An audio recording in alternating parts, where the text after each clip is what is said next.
course, I'm here with Brian Hayes, who is creative director on EA UFC. So, obviously, you guys have done an MMA game before in the shape of EA MMA. How much of the kind of DNA of that game made its way into this one?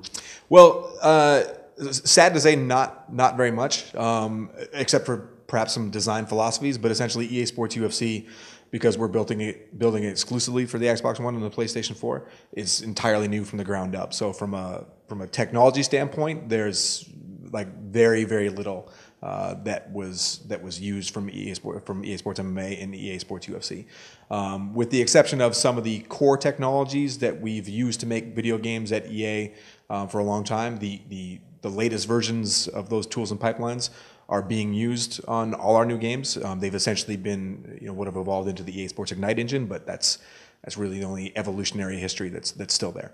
Obviously, this is a real sort of poster child for the Ignite engine in terms of the graphics. What have you been able to achieve with this new sort of horsepower? I mean, one of the biggest things is that when you look at the characters in EA Sports UFC, we like to think anyways, and what we're shooting for is to make them the most realistic looking athletes you have ever seen in a sports video game. So from a, what goes into that, there's the most accurate recreations of the character likeness that we get through our 3D head scanning. We do body shoots. There's a body scaling geometry tool to make sure that their character proportions are just right. There's all new animation technology in terms of the quality and fidelity of facial animation, core body animation, secondary animations to make sure like physics drives the movement of flesh and all that kind of stuff on their body. I talked to you earlier, like the foot deforms when it touches the mat and the toes spread out, driven by physics. There's a reflection of the environment on the cornea of the fighter's eyeball.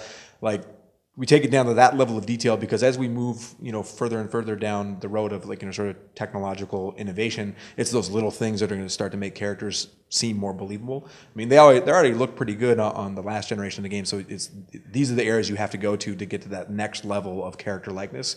And so we're targeting all those things and trying to bring them to life in the EA Sports UFC. I recall EA MMA had a sort of more kind of Fight Night inspired control scheme. You've gone for more accessible strikes on the buttons and kind of groundwork and transitions and takedowns on the stick, right? Yeah, that's basically, we wanted to take a philosophy, at least with this version of the game, as opposed to spending time tuning and polishing multiple different control schemes, make one and make it as rock solid as we possibly can. And I'm sure there may be some Fight Night fans that say like, I wish I could throw punches and kicks with the sticks, or people that would say, I wish I could do ground transitions with the buttons. And that's unfortunate, but really you kind of dilute your efforts when you try and balance a game and tune a control scheme, 5 or 6 or 7 or 8 different ways.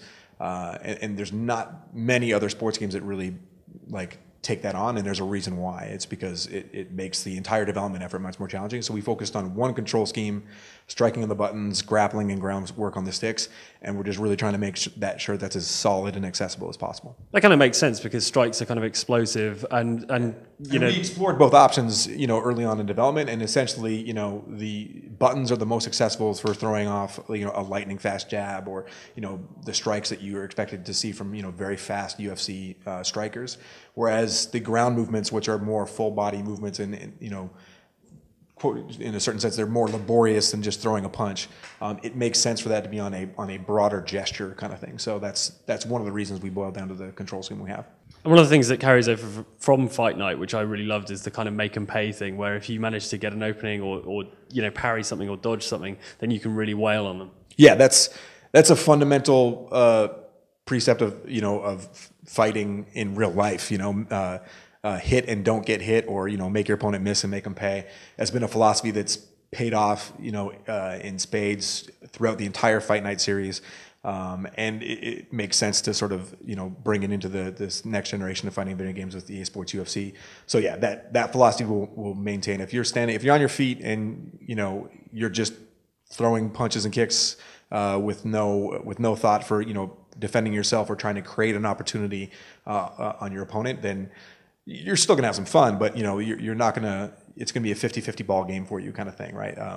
Whereas if you're somebody that pays attention to defense and tries to create openings on your opponent and capitalize on those, that's where you'll find the most success. Awesome, Brian. Thank you very much. Hey, thank you very much.